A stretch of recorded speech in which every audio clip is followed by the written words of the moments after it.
वे जागृत स्वप्न अवस्थाओं में केवल गुणमय पदार्थों विषयों को, सुषुप्ति अवस्था में केवल अज्ञान ही अज्ञान देखते हैं। इसका कारण ये है कि वे आपकी माया से मोहित हैं। वे बहिर्मुख होने के कारण बाहर की वस्तुओं को देखते हैं, अपने हृदय में स्थित आपको नहीं देख पाते। तम त्वाम अहम ज्ञान घनम स्वभाव प्रध्वस्त माया गुण भेद मोहैः सनंदनाद्यैर मुनिभिर्विभाव्यम कथंहि मूढ़ा परिभावयामि। आप एक रस ज्ञान घन सनंदन आदि मुनि जो आत्म स्वरूप के अनुभव से माया के गुणों के द्वारा भेदभाव को, उसके कारण अज्ञान को नष्ट कर चुके हैं, वही आपका निरंतर चिंतन कर पाते हैं। माया के गुणों में ही भूला हुआ मैं मूढ़ किस प्रकार आपका चिंतन करूं। प्रशांत माया गुण कर्म लिंगो मनाम रूपम सद सद विमुक्तम अज्ञानोपदेशाय गृहीत देहम नमामहे त्वं पुरुषम पुराणम। माया और उसके गुण और गुणों के कारण होने वाले कर्म और कर्मों के संस्कार से बना हुआ ये लिंग शरीर आप में है ही नहीं। न तो आपका नाम है, न रूप है, न आप कार्य है, न कारण है। आप सनातन आत्मा है। ज्ञान का उपदेश करने के लिए ही आपने ये शरीर धारण कर रखा है। हम आपको नमस्कार करते हैं। त्वं माया रचिते लोके वस्तु बुद्ध्याग्रहादिषु भ्रमन्ति कामलोभैर्स्या मोह विभ्रांत चेतसाः अद्यना सर्वभूतात्मन काम कर्मेन्द्रियाशया मोह पाशो जड़च्छिन्नो भगवन् तव दर्शनात्। प्रभु, ये संसार आपकी माया की ही केवल एक लीला है। इसको सत्य समझकर काम लोभ ईर्षा मोह से लोगों का चित्त शरीर और घर आदि में भटका करता है। लोग इसी के चक्कर में फंसे रहते हैं। समस्त प्राणियों के आत्मा प्रभु, आप आज आपके दर्शन से मेरे मोह की वो दृढ़ फांसी कट गई जो कामना कर्म और इंद्रियों को जीवन दान देती। श्री सुकोवाच इत्थं गीतानुभावस्तम भगवान कपिलो मुनिः अंशुमन्तं उवाचेदं अनुग्रह्य धिया नृपो। सुखदेव जी कहते हैं, परीक्षित जब अंशुमान ने भगवान कपिल मुनि के प्रभाव का इस प्रकार गान किया, तब उन्होंने मन ही मन अंशुमान पर बड़ा अनुग्रह किया और कहा, बेटा भगवान उवाच अश्वयं नियतां वत्स पितामह पशुस्तव इमे च पितरो दग्ध्वा गंगाम्भोर्हन्ति नेतरतो। बेटा, ये घोड़ा तुम्हारे पितामह का यज्ञ पशु है, तुम इसे ले जाओ।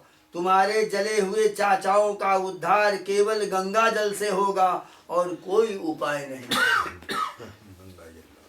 तम परिक्रम्य शिरसा प्रसाद्य है मानयतो सगरस्तेन पशुना कृतुशेषं समापयतो राजमंसूमतेन से निस्पृहो मुक्त बंधना और वोपदिष्ट मार्गेण लेभे गति मनुत्तमाम्। अंशुमान ने बड़ी नम्रता से उन्हें प्रसन्न करके उनकी परिक्रमा की और घोड़े को ले आए। सगर ने उस यज्ञ पशु के द्वारा यज्ञ की शेष क्रिया समाप्त की। तब राजा सगर ने अंशुमान को राज्य का भार सौंप दिया। स्वयं विषयों से निष्प्रय होकर बंधन मुक्त हो गए। उन्होंने महर्षि और के बतलाए हुए मार्ग से परम पदवी को प्राप्त किया। श्रीमद्भागवते महापुराणे पारमहंस्यां संहितायां नवम स्कंदे सगरोपाख्याने अष्टमोऽध्यायः। हे राम जय राम जय जय राम, श्री राम जय राम जय जय राम।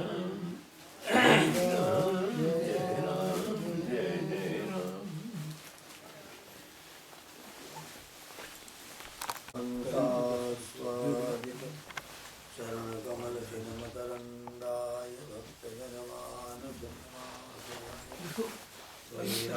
रामचंद्राय नमोस्तु रामाय सलक्ष्मणाय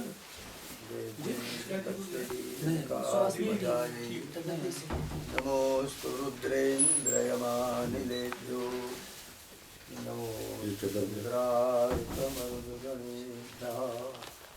श्री राम जय राम जय जय राम, श्री राम जय राम जय जय राम, श्री राम जय राम जय जय राम। कृष्णाय वासुदेवाय हरे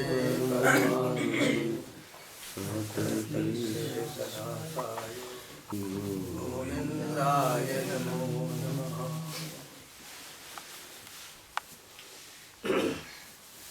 सदा नारायणं नमस्कृत्य नरं चैव नरोत्तमं देवीं सरस्वतीं व्यासं ततो जयमुदीरये।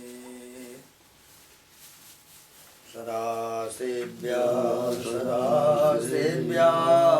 श्रीमद्भागवती कथा यस्याश्रवणमात्रेण हरिश्चित्तं समासृजेत्।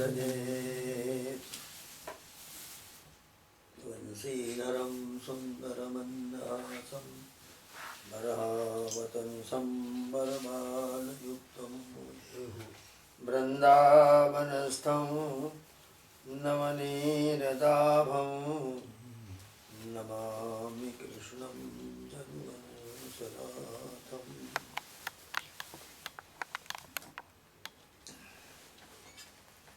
नवम स्कंध में आज नवम अध्याय गंगावतरण भागीरथ का आख्यान। श्रीशुकोवाच अंशुमांश तपस्तेपे गंगा नयन काम्यया कालं महान्तं नाशकनो तथा कालेन संस्थिताः दिलीपस्तत्सुतस्तद्वत् असक्तः कालमेधिवान् भगीरथस्तस्य पुत्रः तेपे सासु महत्तपः दर्शयामास तं देवी प्रसन्ना वरदास्मिते इत्युक्तः स्वमभिप्रायं सशंसावनतो नृपाः। आए नहीं? परीक्षित अंशुमान ने गंगा जी को लाने की कामना से बहुत वर्षों तक घोर तपस्या किया, परंतु उन्हें सफलता नहीं मिली। समय आने पर उनकी मृत्यु हो गई। तप करते करते अंशुमान सगर के पुत्र वो चले गए। अंशुमान के पुत्र दिलीप ने भी वैसी ही तपस्या की, परंतु वे भी असफल ही रहे। समय पर उनकी भी मृत्यु हो गई। सारा जीवन तप करते रहे वहीं जा कर के, और 2 आदमी चले गए और सफलता नहीं मिली। दिलीप के पुत्र थे भागीरथ। उन्होंने बहुत बड़ी तपस्या की। उनकी तपस्या से प्रसन्न होकर भगवती गंगा ने उन्हें दर्शन दिया और कहा कि मैं तुम्हें वर देने के लिए आई हूँ। उनके ऐसा कहने पर राजा भगीरथ ने बड़ी नम्रता से अपना अभिप्राय प्रकट किया कि आप मर्त्यलोक में चलिए। कोपि धारयिता वेगं पतन्त्या मे महीतले अन्यथा भूतलं विश्वा नृपयास्ते रसातलं किंचाहं न भुवं जास्ये नरा मध्या मृजन्त्यघं मृजामि तदघं पुत्रो राजं तत्रो विचिन्त्यताम्। गंगा जी ने कहा, जिस समय मैं स्वर्ग से पृथ्वी पर गिरूंगी, भगीरथ से कहा, उस समय मेरे वेग को कोई धारण करने वाला होना चाहिए। भगीरथ, ऐसा न होने पर मैं पृथ्वी को फोड़कर रसातल में चली जाऊंगी। इसके अतिरिक्त इस कारण से भी मैं पृथ्वी पर नहीं जाऊंगी। ये गंगा जी ने कहा, लोग मुझ में अपने पाप धोएंगे, इसलिए मैं नहीं जाना चाहती।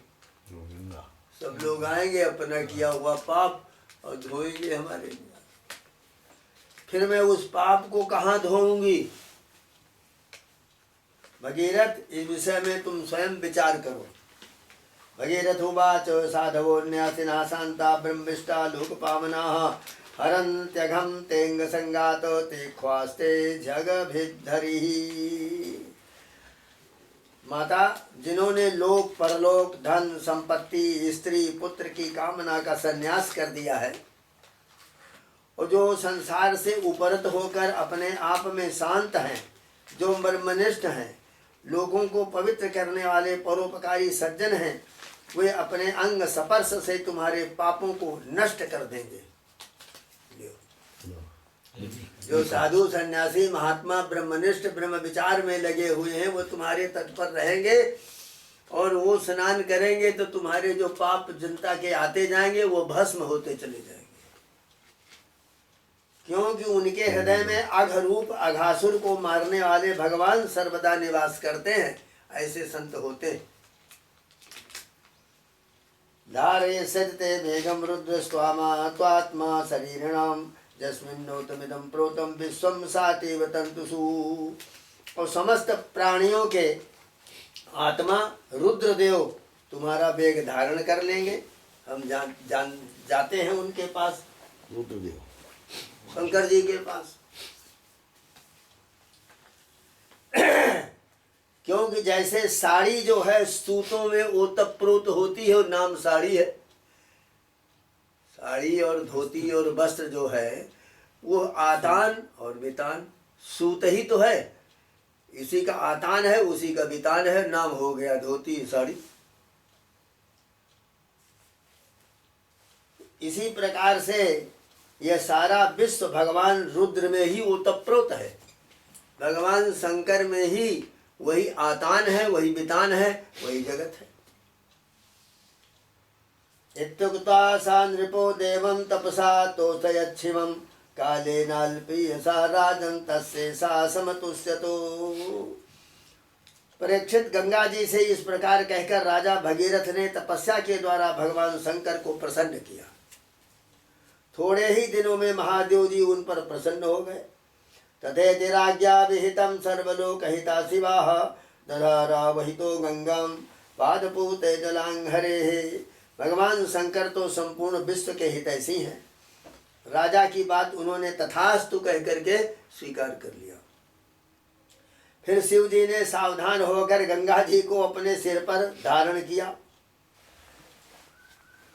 भगीरथा सा राजर्षिर्निन्ने भुवन पालिनीं जत्र स्वपितॄणां देहा भस्मीभूता स्मशेरते। भगवान के चरणों का संपर्क होने के कारण गंगा जी का जल परम पवित्र है। इसके बाद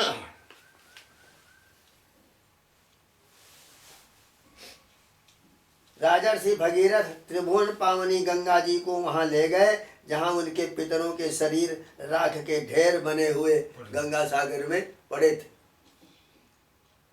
रथेन वायुवेगेन प्रजान्तम् अनुधावति देशान पुनन्ति निर्दग्धा नासिंचत सगरात्मजान। वे वायु के समान वेग से चलने वाले रथ पर सवार होकर आगे आगे भगीरथ चल रहे थे। पीछे पीछे गंगा, उनके पीछे पीछे मार्ग में पड़ने वाले देशों को पवित्र करती हुई गंगा जी दौड़ रही थी बड़ी वेग से। इस प्रकार गंगा सागर संगम पर पहुंचकर उन्होंने सागर के जले हुए पुत्रों को अपने जल में डुबा दिया।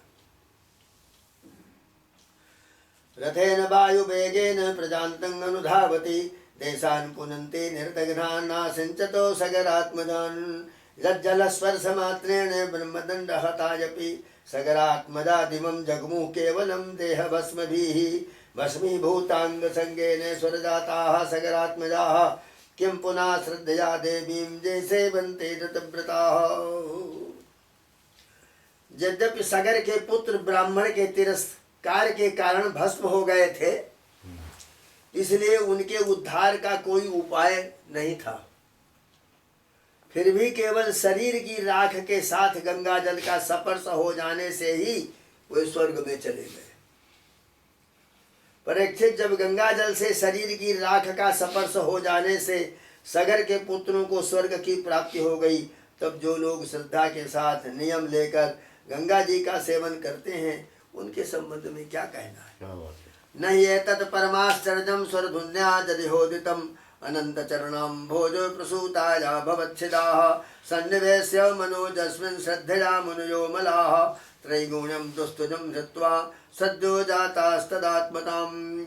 सुतो भगीरथा जज्ञे तस्य नाभे नाभो परो भवतो सिन्धुद्वीपस्ततस्तस्मात् अयुतायुः सतो भवतो।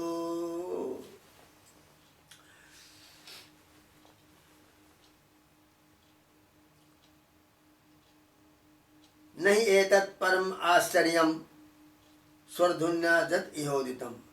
गंगा जी की महिमा के संबंध में जो कुछ कहा है उसमें आश्चर्य की कोई बात नहीं है, क्योंकि गंगा जी भगवान के उन चरण कमलों से निकली हैं जिनका श्रद्धा के साथ चिंतन करके बड़े बड़े मुनि निर्मल हो जाते हैं।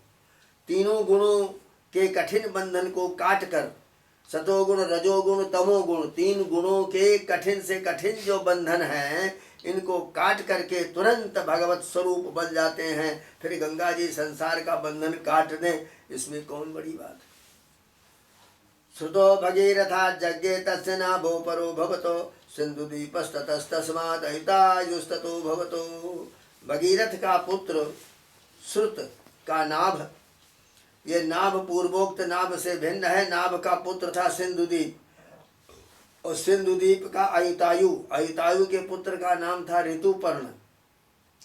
ऋतुपर्णो नल सखो जोस् विद्या मयान्नलातो दत्वाक्ष हृदयं चास्मै सर्वकामस्तु तत्सुदाः ततः सुदासस्तत्पुत्रो मदयन्ती पतिर्नृपो आहुर्मित्र सहं जम्बै कलमासात् घ्रीमुत कुचितो वसिष्ठ सापात रक्षो भूधनपत्यः सुकर्मणा।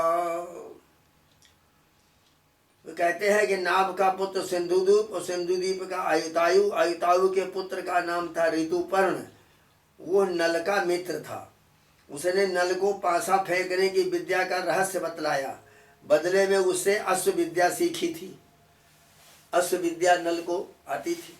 ऋतुपर्ण का पुत्र सर्वकाम हुआ। परीक्षित सर्वकाम के पुत्र का नाम था सुदास, सुदास के पुत्र का नाम था सौदास, और सौदास की पत्नी का नाम था मदयंती। सौदास को ही कोई मित्र सह कहते हैं, कहीं कहीं उसे कलमास पाद भी कहा जाता है। वो वशिष्ठ के शाप से राक्षस हो गया और फिर अपने कर्मों के कारण संतानहीन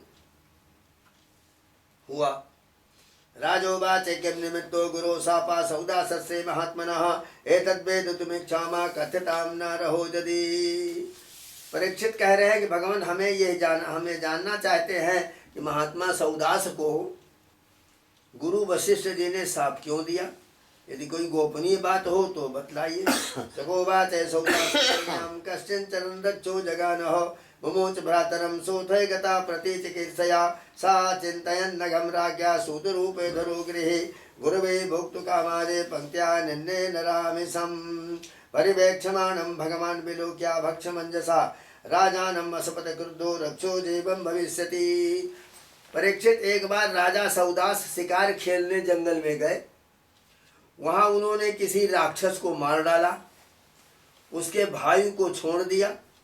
उसने राजा के इस काम को अन्याय समझा और उनसे भाई की मृत्यु का बदला लेने के लिए वह रसोइयों के रूप में धारण करके उनके घर आया। जब एक दिन भोजन करने के लिए गुरु वशिष्ठ जी राजा के यहाँ आए, तब उसने मनुष्य का मांस रांध कर उन्हें परस दिया। परिवेक्षमाणं भगवान् विलोक्या भक्षमंजसा राजानम् असपत क्रुद्धो रक्षो जीवं भविष्यसि। जब सर्व समर्थ वशिष्ठ जी ने देखा कि परोसी जाने वाली वस्तु तो नितांत अभक्ष्य है, तब उन्होंने क्रोधित होकर राजा को श्राप दिया कि जा इस काम से तू राक्षस हो जा। रक्षा कृतं तद विदित्वा चक्रे द्वादश वार्षिकं सोप्यपोञ्जलिनादारे गुरुं सप्तुं समुद्यताः। जब उन्हें बात मालूम हुई ये काम तो राक्षस का है, राजा का नहीं, तब उन्होंने उस सांप को केवल 12 वर्ष के लिए कर दिया। उस समय राजा सौदास भी अपनी अंजलि में जल लेकर गुरु वशिष्ठ को साप देने के लिए तैयार उद्यत हो गए। बारितो मदयन्त्यापो रुसुतिः पादयोर्जहौ दिशाखामवनिं सर्वं पश्यन् जीवोमयं नृपाः। परंतु उनकी पत्नी मदयंती ने उन्हें ऐसा करने से रोक दिया। इस पर सौदास ने विचार किया कि दिशाएं, आकाश और पृथ्वी सबके सब तो जीव ही हैं। आकाश भी जीव रूप में है, दिशाएं भी जीव रूप में है, और जल भी जीव रूप में है। अब ये तीक्ष्ण जल कहाँ छोड़ूं। अंत में उन्होंने उस जल को अपने पैरों में डाल दिया। इसी से उनका नाम हुआ मित्रसा हो गया। राक्षसं भावमापन्ना पादे कलमा सतांगतः व्यवाय काले ददृशे बनो को दंपति दुजौ। उस जल से उनके पैर काले पड़ गए, इसीलिए उनका हुआ नाम कलमास पाद। वे राक्षस हो चुके थे।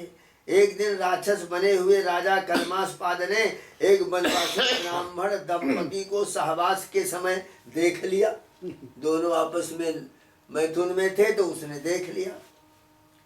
मदयंत्या पतिर्वीर नाधर्मं कर्तुमर्हसि देहिवे पत्य कामाया अकृतार्थो पतिंदुजम।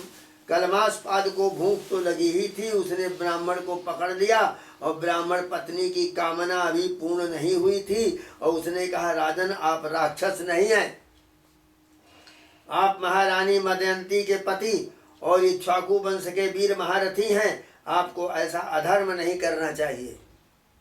मुझे संतान की कामना है, इस ब्राह्मण की भी कामनाएं अभी पूर्ण नहीं हुई हैं, इसलिए आप मुझे मेरा ये ब्राह्मण पति दे दीजिए, इसको खाइए नहीं आप। देहोयम मानुषो राजन पुरुषस्याखिलार्थदाः तस्मादस्य बधो वीरे सर्वार्थ बुधमुच्यते। राजन, ये मनुष्य शरीर जीव को धर्म अर्थ काम और मोक्ष चारों प्रकार की पुरुषार्थ कराने वाला ये शरीर है। धर्म अर्थ काम मोक्ष चारों वस्तुएं इससे मिलती, इसलिए वीर इस शरीर को नष्ट कर देना सभी पुरुषार्थों की हत्या कही जाती। ऐसा ही ब्राह्मणो विद्वान तपस्वी गुणान्विताः ब्रह्मो महापुरुष संगीतम सर्वभूतात्म भावेन भूतेषु अंतर्हितं गुणैः। फिर ये तो ब्राह्मण है, विद्वान है, तपस्याशील और बड़े बड़े गुणों से संपन्न है। ये उन पुरुषोत्तम परब्रह्म की समस्त प्राणियों के आत्मा के रूप में आराधना करना चाहता है, जो समस्त पदार्थों में विद्यमान रहते हुए भी उनके पृथक पृथक गुणों से छिपे हुए हैं। सोयम ब्रह्मर्षि वरदस्ते राजर्षि प्रवडाट विभो कथम अर्हति धर्मज्ञ बधम पितुरिवात्मजाः। राजन, आप शक्तिशाली हैं, आप धर्म का मर्म समझते हैं। जैसे पिता के हाथों पुत्र की मृत्यु उचित नहीं, वैसे ही आप जैसे श्रेष्ठ राजर्षि के हाथों मेरे श्रेष्ठ ब्रह्मर्षि पति का वध किसी प्रकार उचित नहीं है।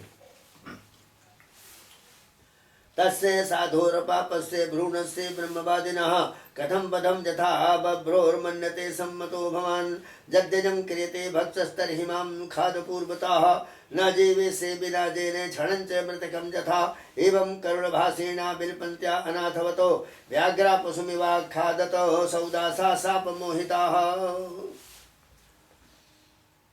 आपका साधु समाज में बड़ा सम्मान है, आप परोपकारी हैं, निरपराध।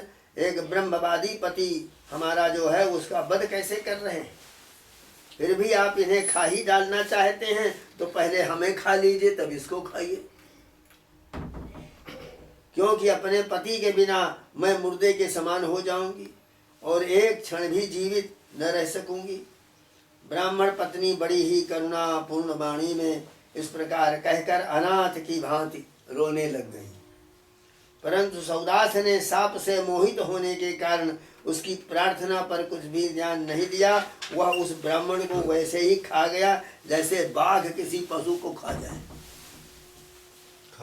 खा गया ब्राह्मण को। ब्राह्मणी वीक्षित जुषुम पुरुषादेन भक्षितम सोचन्त्यात्मानमुर्वीशो सममसपत कुपिता सती। जब ब्राह्मणी ने देखा कि राक्षस ने मेरे गर्भाधान के लिए उद्यत पति को, जो अभी हमारे पेट में गर्भ धारण करने जा रहा था सहवास करके, उसको खा लिया, तब उसे बड़ा शोक हुआ। सती ब्राह्मणी ने क्रोध करके राजा को शाप दे दिया। जस्मान में भक्षिता पापो कामार्ताया पतिस्त्वया तवापि मृत्युराधानात् कृतज्ञो कृतप्रज्ञो दर्शितः अकृतप्रज्ञ दर्शितः। अरे पापी, मैं अभी काम से पीड़ित हो रही थी, ऐसी अवस्था में तूने मेरे पति को खा डाला, इसलिए मूर्ख, जब तू स्त्री से सहवास करना चाहेगा तभी तेरी मृत्यु हो जाएगी। ये श्राप दे दिया। ये बात मैं तुझे सुझाई देती हूँ। एवं मित्र सहम ज्ञत्वा पति लोके परायणा तदस्थिने समेध्यग्नु प्रास्य भर्तु गतिम गताः। इस प्रकार मित्र सह को शाप देकर ब्राह्मणी अपने पति की अस्थियों को वो ब्राह्मण को खा गया और उसकी पत्नी ने उसे श्राप दे दिया। कि तू मैं इस समय पर काम पीड़ित थी और इस सहवास के लिए जा रही थी, तूने खा लिया, तो तू भी जिस समय पर स्त्री का संपर्क करना चाहेगा उसी समय तेरी मृत्यु हो जाएगी। मृत्यु हो जाएगी। अब और फिर उसने अपने पति की अस्थियों को इकट्ठा करके और चिता बनाया और स्वयं उसी के साथ वो भी सती हो गई और गति को प्राप्त किया। पतिदेव को जो गति मिली वही उसको हो गई। ततोर्ध्वं स तत्याज स्त्री सुखम कर्मणा प्रजाः वसिष्ठस्तदनुज्ञातो मदयन्त्यां प्रजां मधातो सा वै सप्तो समागर्भमबिभ्रन्न व्यजायतो जघ्ने स्मनोदरं तस्या सोष्मकस्तेन कथ्यते। 12 वर्ष के बाद राजा सौदास जो हैं साप से मुक्त हो गए। जब वे सहवास के लिए अपनी पत्नी के पास गए तब उसने इन्हें रोक दिया, क्योंकि उसे उस ब्राह्मणी के साप का पता था। इसके बाद उन्होंने स्त्री सुख का बिल्कुल परित्याग ही कर दिया। इस प्रकार अपने कर्म के फल स्वरूप वे संतानहीन हो गए। तब वशिष्ठ जी ने उनके कहने से मदयंती को गर्भाधान कराया। सा वै सप्त समागर्भमबिभ्रन्न व्यजायतो जघने स्मनोदरं तस्या सोष्मकस्तेन कथ्यते। मदयंती 7 वर्ष तक गर्भ धारण किए रही, परंतु बच्चे नहीं पैदा हुए। तब वशिष्ठ जी ने पत्थर से उसके पेट पर आघात किया। इससे जो बालक हुआ उसका नाम पत्थर की चोट से पैदा होने के कारण उस लड़के का नाम हुआ अस्मक। अस्म नाम है पत्थर का। अस्मकान मूलको यज्ञे जहाँ स्त्री भी परिरक्षिता नारी कवच इत्युक्तो निश्छत्रे मूलको भवतो। अस्मक से मूलक का जन्म हुआ। जब परशुराम जी पृथ्वी को क्षत्रियहीन कर रहे थे तब स्त्रियों ने उसे छिपा करके रख लिया था। इसी से उसका एक नाम नारी कवच भी हुआ। उसे मूलक इसलिए कहते हैं कि वो पृथ्वी के क्षत्रियहीन हो जाने पर उस वंश का मूल प्रवर्तक वही बना। ततो दशरथस्तस्मात्पुत्रैर्विदस्तदाः राजा विश्वसहोजसे खट्वांगश्चक्रवर्ती भूतो। अब मूलक के पुत्र हुए दशरथ। ये मूलक के पुत्र हैं। दशरथ के एडबिड और एडबिड के राजा विश्वसह और विश्वसह के पुत्र ही चक्रवर्ती सम्राट खट्वांग हुए। खट्वांगो नाम राजा भूत बड़े बलवान थे। जो देवैरर्थितो दैत्यानवधिजुदि दुर्जयाः मुहूर्तम आयुर्ज्ञातैव स्वपुरं संदधे मनः। युद्ध में उन्हें कोई जीत नहीं सकता था। उन्होंने देवताओं की प्रार्थना से दैत्यों का वध किया। जब उन्हें देवताओं से मालूम हुआ कि अब मेरी आयु 2 घड़ी रह गई है, तब वे अपनी राजधानी लौट आए और अपने मन को भगवान में लगा दिया। वे मन ही मन सोचने लगे कि मेरे कुल के इष्ट देवता हैं ब्राह्मण, उनसे बढ़कर मेरा प्रेम अपने प्राणों पर भी नहीं है। पत्नी पुत्र लक्ष्मी राज्य पृथ्वी भी मुझे उतने प्यारे नहीं लगते। न मे ब्रह्मकुलात् प्राणाकुल दैवा न चात्मजाः न श्रियो न महिम राज्यम न दाराश्चाति वल्लभाः न बाल्ये मतिर्मह्यो मधर्मे रमते कुचितो न पश्यत् उत्तम श्लोका दण्डत किंचन वस्तुहम्। मेरा मन बचपन में भी कभी अधर्म की ओर नहीं गया। मैंने पवित्र कीर्ति भगवान के अतिरिक्त और कोई वस्तु नहीं देखी। तीनों लोगों के स्वामी देवताओं ने मुझे मुँह मांगा वर देने को कहा, परंतु मैंने उन भोगों की लालसा बिल्कुल नहीं की। देवै कामवरो दत्तो मज्जन्ति भुवनेश्वरै न प्रणेतमहं कामं भूत भावन भावनाः जे विक्षिप्तेन्द्रिय धियो वेवास्ते स्वहृदि स्थितं न विन्दन्ति प्रियं शश्वत आत्मानं किमुता परे। जिन देवताओं की इंद्रियां और मन विषयों में भटक रहे हैं, वे सत्व गुण प्रधान होने पर भी अपने हृदय में विराजमान सदा सर्वदा प्रीतम के रूप में रहने वाले भगवान को नहीं जानते।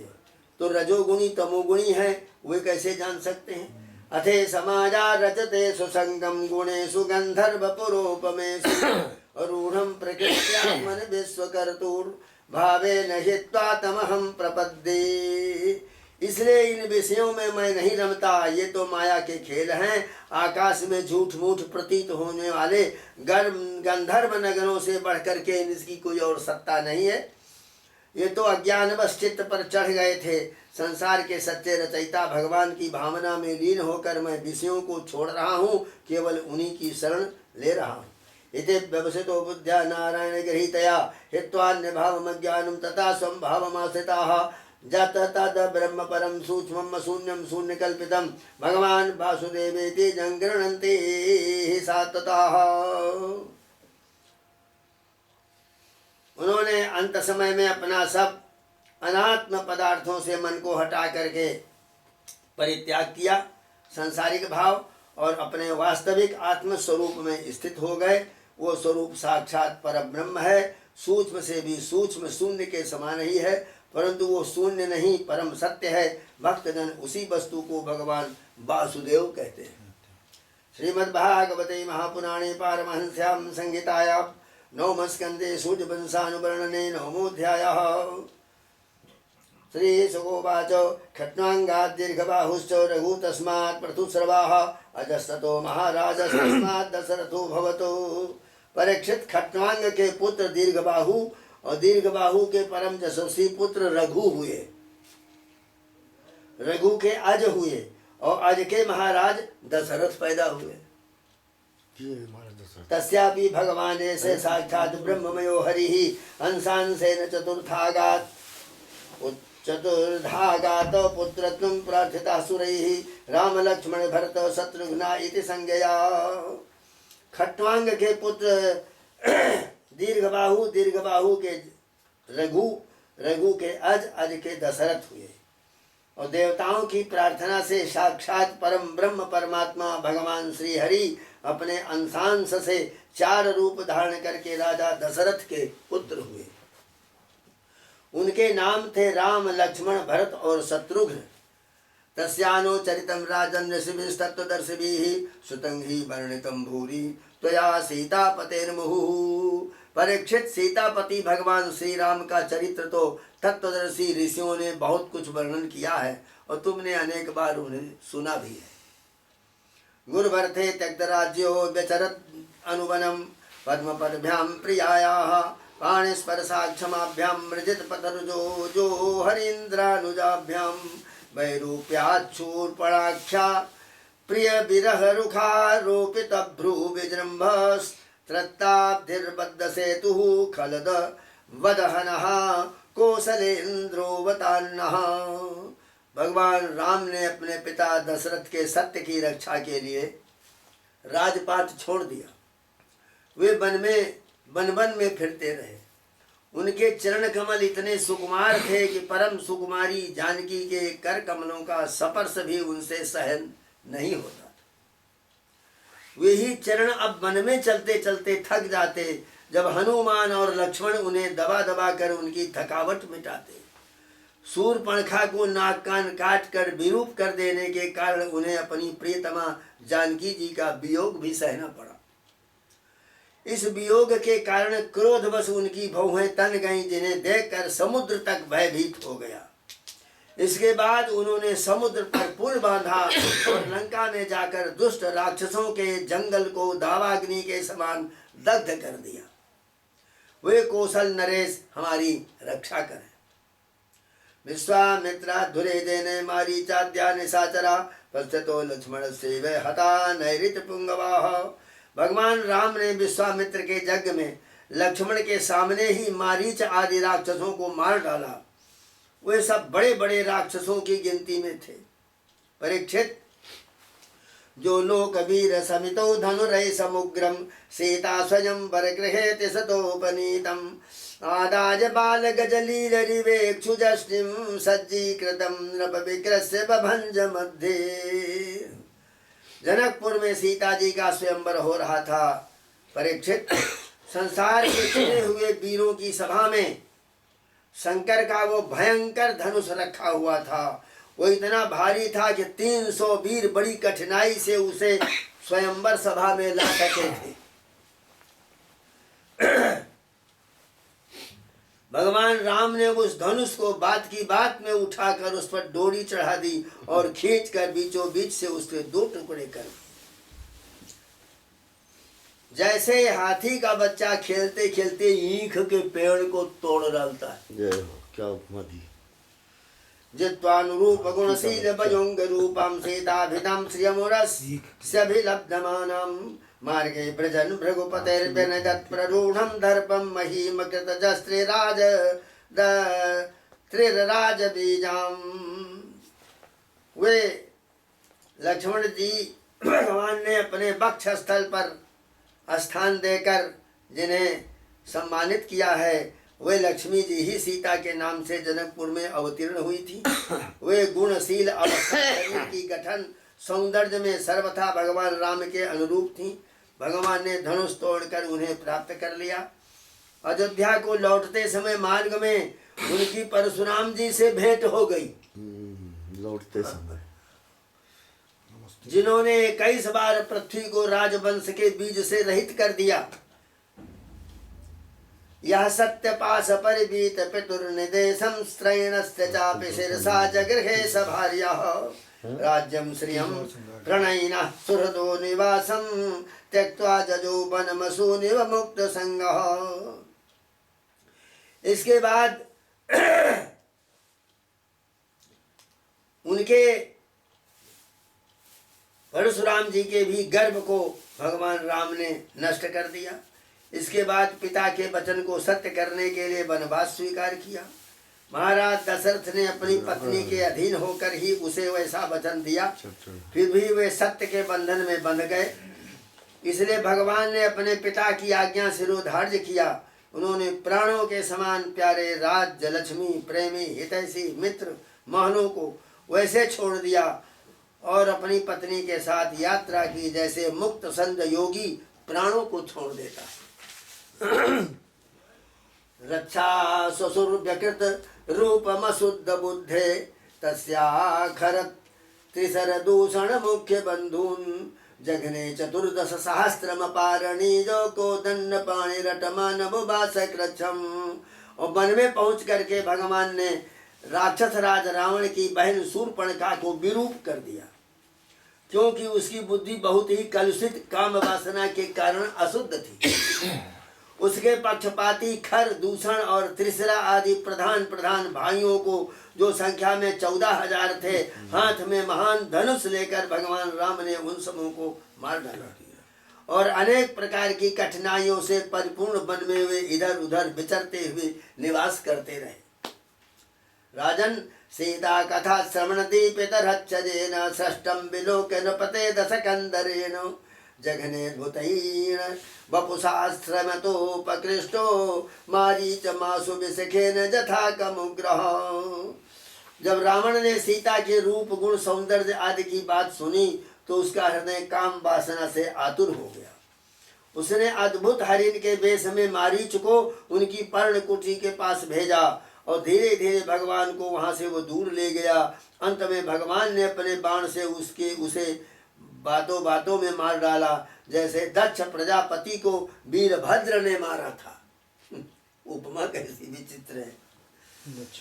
रक्षो धमेन प्रकवद विपिने समक्षम वैदेह राज दुहितर्य पया पितायाम भ्रात्रा बने कृपणवत् प्रियया वियुक्तः स्त्री संगिनम गतिमिति प्रथयं चचारो।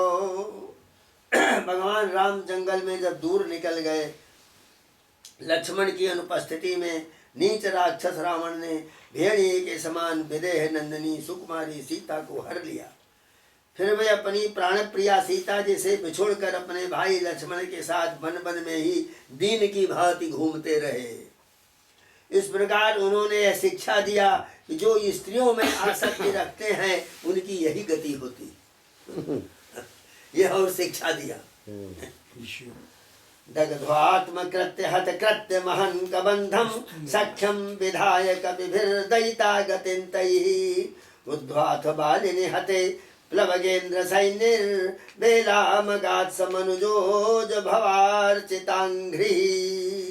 इसके बाद भगवान ने उस जटायु का दाह संस्कार किया जिसके अमर सारे कर्म बंधन भगवत सेवा रूपी कर्म से पहले ही भस्म हो चुके थे। भगवान की सेवा थी, इसीलिए वो लड़ करके गया, इतने में ही उसके सारे कर्म बंधन भी भस्म हो गए। फिर भगवान ने कबंध का संहार किया।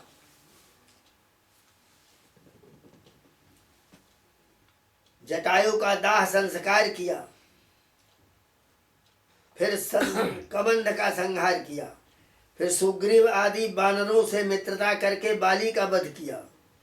अनंतर बानरों के द्वारा अपनी प्राण प्रिया का पता लगवाया। ब्रह्मा और शंकर जिनके चरणों की वंदना करते हैं, वे भगवान राम मनुष्य की सी लीला करते हुए बंदरों की सेना के साथ समुद्र तट पर पहुंचे। जदरोस विभ्रम विवृत कटाक्षपातो संभ्रांत नक्रम करो भजगीर्ण घोषः सिंधु शिरस्य रहणम परिग्रस्य रूपी पादार बिंदमुपगम्य बभासये ततो।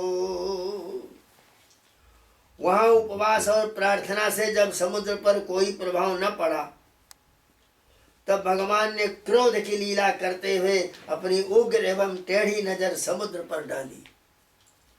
उसी समय समुद्र के बड़े बड़े मगर मत्स्य खलबला उठे और डर जाने के कारण समुद्र की सारी गर्जना शांत हो गई। तब समुद्र शरीरधारी बनकर अपने सिर पर बहुत सी भेंटें लेकर भगवान के चरण कमलों की शरण में आया और कहने लगा, नक्त्वं वयं जडधियो नु विदाम भूमन् कूटस्थमादि पुरुषं जगतामधीशं जत सत्वता सुरगणा रजसा प्रजेशा मन्योश्च भूतपतया सभवान् गुणेशः। हे अनंत, हम मूर्ख हैं, समुद्र कह रहा, इसलिए आपके वास्तविक स्वरूप को नहीं जानते, और जाने भी कैसे। आप समस्त जगत के एकमात्र स्वामी, आदि कारण और जगत के समस्त परिवर्तनों में एक रस रहने वाले हैं। आप समस्त गुणों के स्वामी।